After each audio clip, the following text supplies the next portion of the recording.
Collector sir இருக்காரு, அதனால அரசியல் வேண்டான்னு பாக்குறேன் நானு. அதாவது எந்த அரசியல் கட்சி புதுசா ஆரம்பிச்சாலும் சரி, பழசா இருந்தாலும் சரி, எல்லாரும் எங்களுக்கு போட்டின்னு சொல்றது திமுக தான்.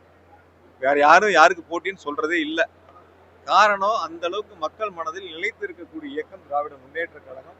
ஒரு நேர்மையான ஆட்சி, மக்களுக்கான ஆட்சியை முதலமைச்சர்கள் வழிநடத்தி கொண்டிருக்கின்றார்கள். அந்த வகையில் அவங்க திமுகவோட போட்டின்னு சொன்னாதான் தன்னுடைய இருப்பையும் தாங்கள் இருப்பதை மக்களிடத்தில் காட்டிக் கொள்வதையும் அவர்களால் முடியும் என்பதை உணர்ந்து அது போன்ற கருத்துக்களை முன்வைக்கின்றார்கள். எங்களை பொறுத்த வரைக்கும் நாங்கள் கலெக்டர் சார் இருக்காரு, அரசு நிகழ்ச்சியா இருக்கு. இருந்தாலும் நீங்க கேட்டதுனால நான் சொல்றேன், 2026 சட்டமன்ற தேர்தலை பொறுத்தவரை மாண்பு முதலமைச்சர்கள் தான் 2வது முறையாக தமிழ்நாட்டில் மாபெரும் வெற்றி பெற்று ஆட்சியை அமைப்பார்கள். அதற்கு மக்கள் தயாராக இருக்கின்றார்கள். அதனால வரக்கூடிய ஒரு புதிய கட்சியா இருக்கட்டும், பழைய கட்சியா இருக்கட்டும், அவங்க எல்லாம் வாக்கு எண்ணிக்கை முடிந்த பிறகு நீங்களே பாருங்க எவ்வளவு வாக்கு சதவீதம் அவங்க வாங்கியிருக்கிறாங்க, எவ்வளவு அவங்களுடைய பர்சன்டேஜ் இருக்குங்கிறது நீங்க பொறுத்திருந்து பாருங்க.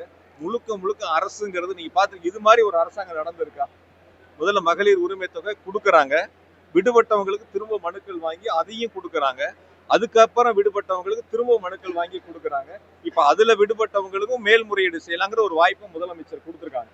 ஆனா வட மாநிலங்கள்ல இருக்கக்கூடிய பிஜேபி அரசாங்கம் என்ன பண்றாங்க, தேர்தல் நேரத்துல அறிவிச்சுட்டு தேர்தலுக்கு முன்பாக கொடுத்துட்டு தேர்தல் முடிந்த பிறகு பயனாளிய எண்ணிக்கையை குறைக்கிறாங்க. ஆனா நம்ம முதலமைச்சர் அப்படி இல்லை, பயனாளி எண்ணிக்கை அதிகரிக்க வேண்டும் என்பதுதான் முதலமைச்சருடைய நோக்கம். அதுக்காகத்தான் தொடர்ந்து அந்த எண்ணிக்கை அதிகரிச்சுட்டு வர்றாங்க. அது விதிமுறைக்கு உட்பட்டு பயனாளியுடைய தேர்வு நடைபெறுகிறது. ஆகையால் அரசை பொறுத்தவரை மக்களுக்கான அரசாங்கமா இருக்கு, நேர்மையான அரசாங்கம், ஒரு நல்ல அரசை முதலமைச்சர்கள் வழிநடத்திட்டு இருக்காங்க. நிச்சயமா 2026 திமுக தான் வெற்றி பெறும். 2வது முறையாக முதலமைச்சர் தளபதி அவர்கள் முதலமைச்சராக ஆட்சி பொறுப்பை ஏற்பார்கள். நீ பொறுத்திருந்து பாருங்க, அப்ப சொல்லுங்க என்கிட்ட. 1,25,00,000 மனங்களை வென்ற தந்தி டிவி யூடியூப் சேனல். தவிர்க்க முடியாத தம்ப்நெயில்ஸ், கலக்கலான கான்டென்ட்ஸ். நீங்களும் இந்த குடும்பத்தில் இணைய இப்பவே சப்ஸ்கிரைப் பண்ணுங்க. அசுரபலம் கொண்ட எங்கள் டிஜிட்டல் கரங்களில் உங்கள் விளம்பரங்களை சேர்க்க வாட்ஸ்அப் பண்ணுங்க. 8939888378.